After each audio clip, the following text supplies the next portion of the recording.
Would you like to be able to see into the future? That is an intriguing question that has been contemplated time and time again throughout human history. Famous stories from the Oracle of Delphi all the way to the hysteria around the Mayan calendar in modern times have in some way dealt with the idea of humans seeing into the future. This idea has shaped popular culture and our science fiction with that one tantalizing idea of what if. In the real world, the answer to the question of can we see into the future has been answered with a resounding no. In our ever-evolving society, the trend today is to look toward the future by relying on predictive modeling to best predict the probability of an outcome. But we all know that even these well-thought-out predictions based on data often turn out to be not so predictable. Although it's clear that future events remain virtually unknowable, there is one group within NASA that comes as close as you can to seeing into the future. Throughout NASA's field centers, members of the Fixed Wing Project team are peering into the future every day and coming up with concepts that they believe will be on the next generation of aircraft.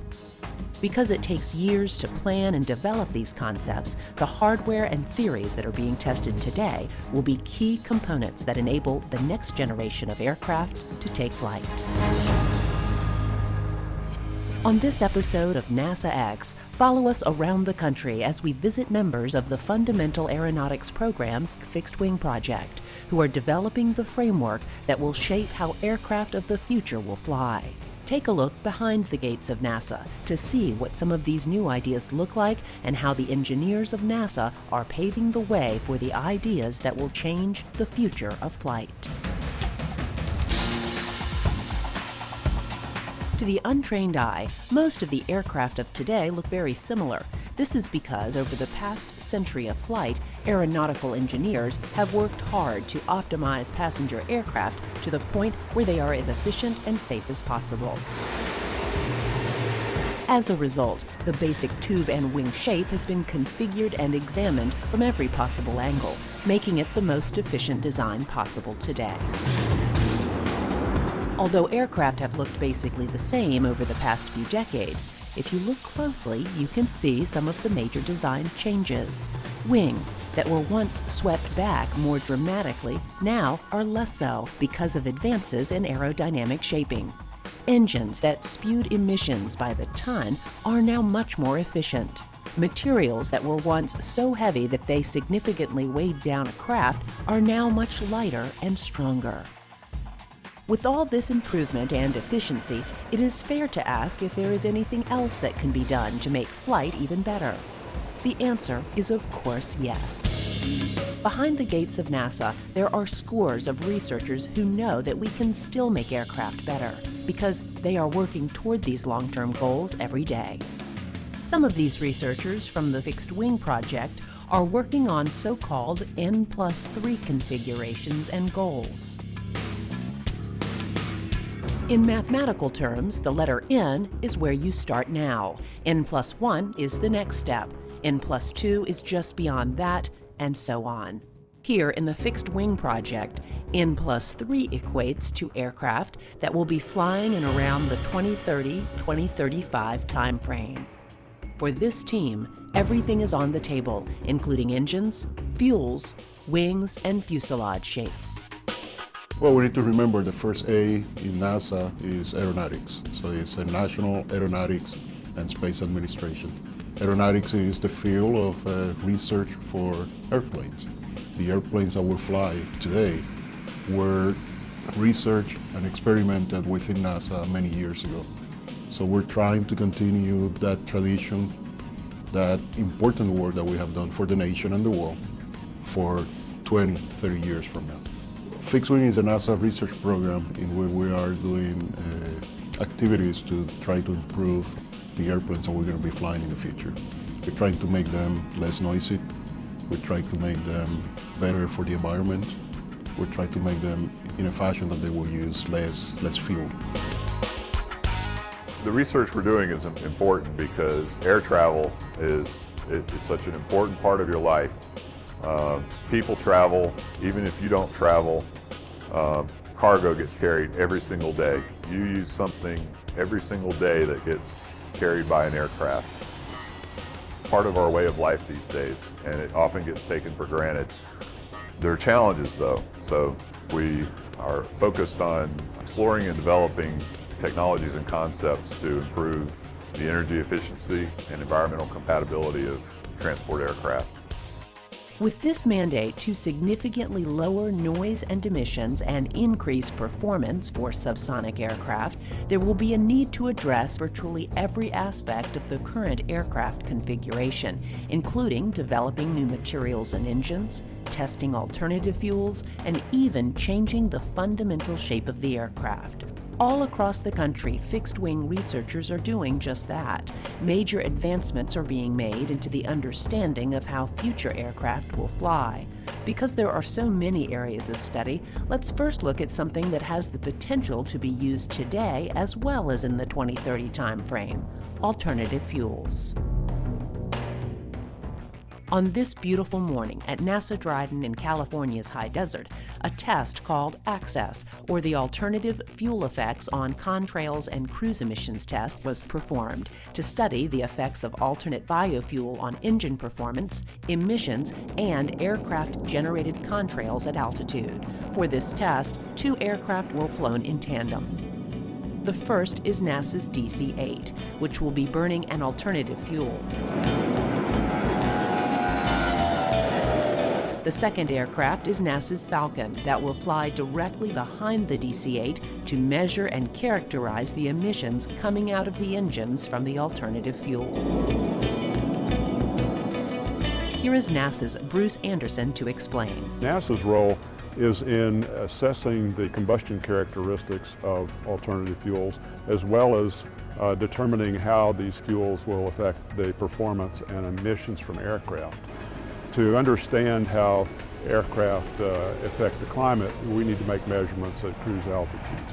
So the focus of ACCESS, or the alternative fuel effects on contrails and cruise emissions, was to fly behind the DC-8 in flight and look at its emission and contrail characteristics as we changed from standard jet fuel to a fuel that was a blend of a fuel that was made from camelina plant oil, and also added 50% of Jet A to that.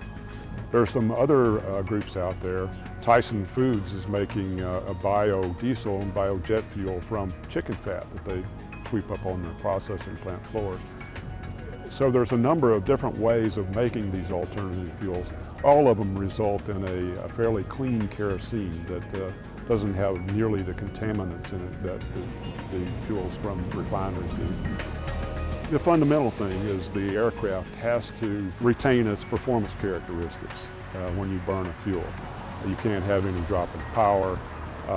The fuel also has to have similar characteristics in terms of density and volume to kerosene. So what we're looking at is drop-in fuels. A lot of the fuel systems on the aircraft are designed to rely on the aromatics in the fossil fuels to swell the seals to make them leak tight. So when we fly an alternative fuel, we have to mix it with standard fuel to retain those properties. Otherwise, the fuel would just leak out of the aircraft. And then the second thing we're looking at is just the emission characteristics. By that I mean the amount of pollutant generated per kilogram of fuel burned.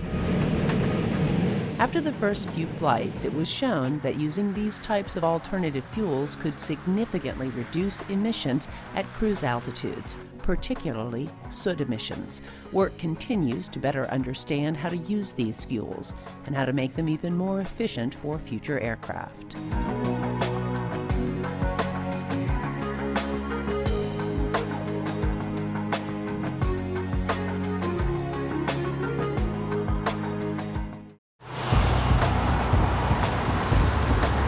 Other than alternative fuels, there are some other ideas out there for finding more efficient ways to power aircraft. If we look on our roads today, many of the cars that are now being driven run on a combination of fuel and electricity. The idea that aircraft could do this seemed far-fetched only a few short years ago, but today, this idea is gaining traction. There are several ideas on how to do this, so let's take a look at a few. Here, a team is looking over a new Boeing aircraft design called SugarVolt. This unique design has several interesting changes, like the truss-braced wings that have the potential to reduce the drag of the wings by making them longer and thinner. Because thin, long wings have the tendency to flex more, designers have included a clever, efficient truss structure to support them. This design has the potential to reduce drag and weight, thereby making the craft more efficient to operate. At first glance, those unique structural changes may look like the biggest game changer for this type of aircraft, but the Sugar concept holds another surprise as well. In the case of the Sugar concept, what's less obvious to the eye when you see it is that it has an unconventional propulsion system. It's a hybrid gas-electric concept that's closer to what you see in a Prius. It has batteries and a gas turbine engine technology. It requires advances to battery technology, but those are happening throughout the world independent of the aerospace industry, and we're trying to leverage that. We do it on cars, we should be able to do it on airplanes eventually. The challenge is to take those batteries and have enough energy or power content and have them be lightweight. Where we are today, I think, is we're at the dawn of the age where we can start to see electric propulsion or hybrid electric propulsion. And you'll see it on smaller aircraft first before you see it on the large commercial transports. But that's what we're working towards. It's good for cleanliness, it's good for noise, it's good for energy efficiency. Has its challenges. That's why we're working on it, and that's why it's not being done today. The idea behind this vehicle is to have its twin engines burn fuel when great power is needed, like at takeoff. But when the craft is in a cruise configuration, a switch can be made over to a battery electric mode to supplement or even replace power to the engines. If successful, this could reduce the amount of fuel burn by up to 70%. Another concept called turbo-electric propulsion is being studied here at the NASA Glenn Research Center. Here is NASA's Jerry Brown to explain. There's not been electric airplanes except in very small size. And the reason is that electric motors and generators tend to be too heavy for flight. We're hoping to change that, and we're hoping to get a benefit from saving a whole lot of fuel in the process. The type of electric propulsion that we're talking about today is turbo-electric propulsion. We're going to keep the turbine engine because it's really good as far as a lot of power in a small power plant. And then we're going to use its power to drive a generator, send electricity to motors that drive fans that do the propulsion. This concept will look very different from vehicles of today as well. Potential designs include 2 large turbine engines on the wingtips that will drive 2 large generators inside the body. The generators will in turn power a number of fans, providing the propulsion the aircraft needs to fly. What we want to do here is we want to be able to break the turbine engine from the fan, and that gives the aircraft designer a lot of freedom. If he can move the turbine engine somewhere else in the airplane, that may itself have advantages. The engine and the fans don't have to turn at the same speed. You don't even have to have the same number of fans. And that's what we're really looking for, is we want to have an array of a whole bunch of fans, maybe 15 of them, say, and just 2 engines. You like to keep just 2 big engines because the big engine is much more efficient. This idea is intriguing, but big changes need to be made to make it viable. One major challenge is the need to reduce the size of the generators, because the generators of today are way too big to fit on an aircraft. One idea that the NASA team is looking at is a way to remove the current type of copper windings in the generator and replace it with superconducting material. This change would allow the generators to shrink, making them viable to fit on future aircraft.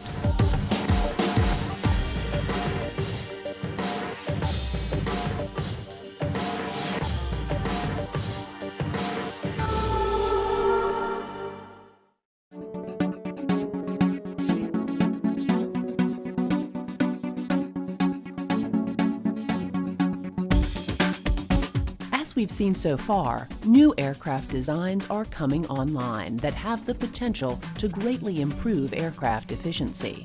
Another of these revolutionary designs has come out of a joint MIT and NASA study. This unique design is called the double bubble and has the potential to reduce fuel burn by up to 70% as well. So the MIT-8 double bubble design was something we've been working with MIT for a number of years on that. The idea there is to take some of the lift that you would normally get from the wings and try and move that to the fuselage. Another thing that's done to enable laminar flow on this vehicle is to reduce the sweep of the wings. It is easier to maintain laminar flow if the wings, instead of being swept back like a lot of modern commercial transports, are more sort of perpendicular to the side of the body of the plane. Another aspect of the D8 that we didn't really discuss is something you can see in these pictures behind you.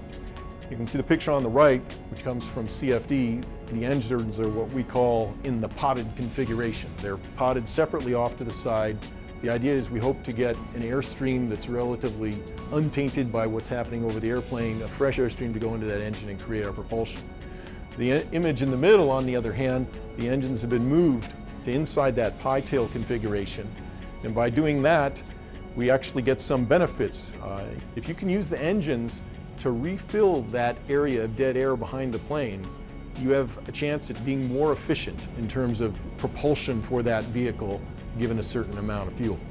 We're trying to sort of push the envelope, see what is the maximum benefit that could be obtained by this kind of a configuration to understand what's really possible in terms of fuel savings. Aiding much of the work is improved computational fluid dynamics and wind tunnel testing. Right here in this building, we have Pleiades supercomputer, which is one of the largest supercomputers in the US and in the world. It has 200,000 processors working on the problem if you use the whole machine on one problem. So it's a very large machine, and we need that very large machine because we need to do very big problems here at NASA. The Aeronautics Research Directorate that we're using it for is to try and simulate the flow over these N+3 configurations. So in order to capture all the detail you'd see on a vehicle like this, including what's going on inside the combustors of the engines and things like that, you need to have a lot of grid points to resolve all the fluid motion inside those engines, over the airplane, and having that many grid points to resolve all that physics in 3 dimensions creates very large computational grids that require very big machines to advance the equations that govern the fluid motion and get these CFD, computational fluid dynamics solutions that we use to make our assessments. Aerodynamicists of today are able to model ideas on computers, which allows them to test many different configurations before a wind tunnel model is ever built. Once a design is agreed upon, a wind tunnel model can then be fabricated and tested. This process was used for the double bubble as well, but the wind tunnel test showed surprising results. The good news is that we've just completed the first test of this configuration in the Langley 14x22 wind tunnel at NASA Langley, and it showed even a greater reduction or a more fuel efficiency benefit to this technology than we had predicted on paper with our low-OR models. So we're trying to digest the experimental data that show this nice benefit in fuel efficiency from this configuration. At the same time, we're also using the supercomputer here at NASA Ames, the Pleiades supercomputer, to do computational fluid dynamics CFD runs of these same configurations and see if we can confirm that benefit on the computational side as well. Testing will continue on the double bubble, and if the results hold, you may see this type of aircraft at an airport near you in the future. When testing aircraft, many different stages occurred. We have already mentioned CFD and wind tunnel testing, but another tool in testing future designs is to build a flying scale model. Although CFD and wind tunnel modeling is the mainstay, often test flights of these small, scaled-down versions of an aircraft offer some of the most dramatic results for researchers. That is the case with this aircraft, called the X-56.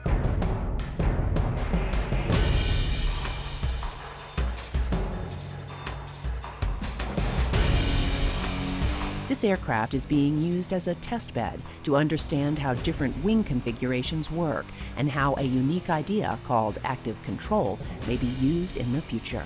The whole concept behind the X-56 is that they've long known that very long wingspan vehicle is more efficient than short wingspan vehicles.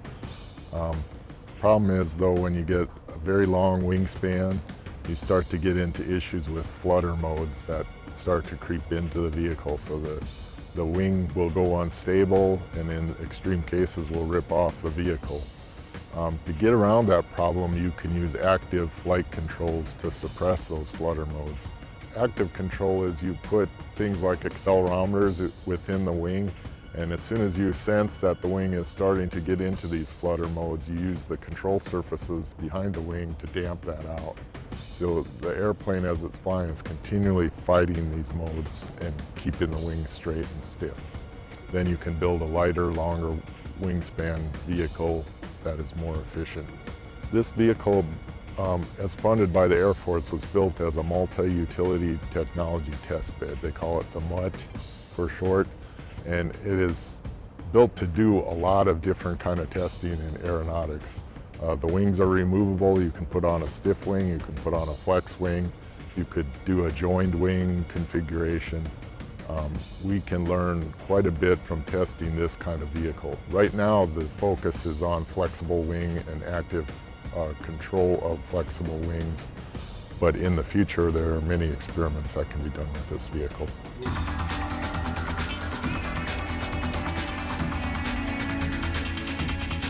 The research on the control of lightweight, flexible wings being performed today on the X-56 is key to enabling the long, thin, low-drag, and low-weight wings of tomorrow's N+3 configurations.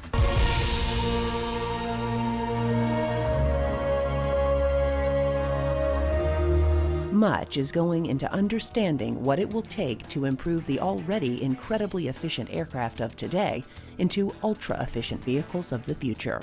Although we don't have all the answers yet, it's clear that NASA and its brilliant engineers and researchers are helping to lead the way to a safer and more efficient way to travel.